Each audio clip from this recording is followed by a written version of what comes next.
Now, tomorrow, the Democrat leaders are going to join for a big party out on the National Mall. They're going to descend on our Capitol for their much-anticipated so-called No Kings rally. We refer to it by its more accurate description, the Hate America rally, okay? And I'm not sure how anybody can refute that. If you think about what's going to happen here tomorrow, you're going to bring together the Marxists, the socialists, the Antifa advocates, the anarchists, and the pro-Hamas wing of the far-left Democrat Party. That is the modern Democratic Party. That's where they've gone. And the Hate America rally is the common theme among all those groups. Listen to the language they use themselves. Many of them don't like living in America. They hate capitalism. They hate our free enterprise system. They hate our principles.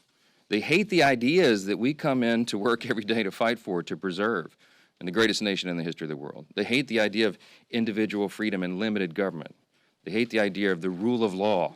They fight against it all the time. They hate the idea of peace through strength. They lobby against it all the time. Individual freedom, limited government, the rule of law, peace through strength, fiscal responsibility, free markets, human dignity, the things that lead to human flourishing, the things that made us the greatest nation in the history of the world. They're opposed to law enforcement. They're opposed to military. And their votes show it over and over.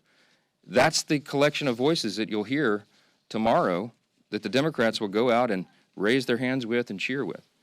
And some of these people are so blinded by their hatred of President Donald Trump that they can't find one reason to celebrate America or all that we've accomplished and continue to accomplish under this new administration. Now, obviously, every American has every right to exercise their First Amendment freedoms. I'm personally a big advocate of that. I spent the first 20 years of my legal career in the federal courts before I came to Congress defending the right to free speech. They have the right to do it. Republicans, by the way, are the party that fights to maximize your liberty. And we believe, just as our founders did, that every American has been endowed by God himself with unalienable rights, and that includes the rights to life and liberty and the pursuit of happiness.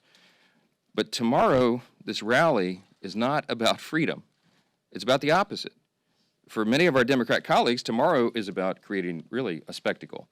That's what they've been doing here every day of the shutdown with their little TikTok videos and their publicity stunts, and they're going to do it in a much larger venue tomorrow.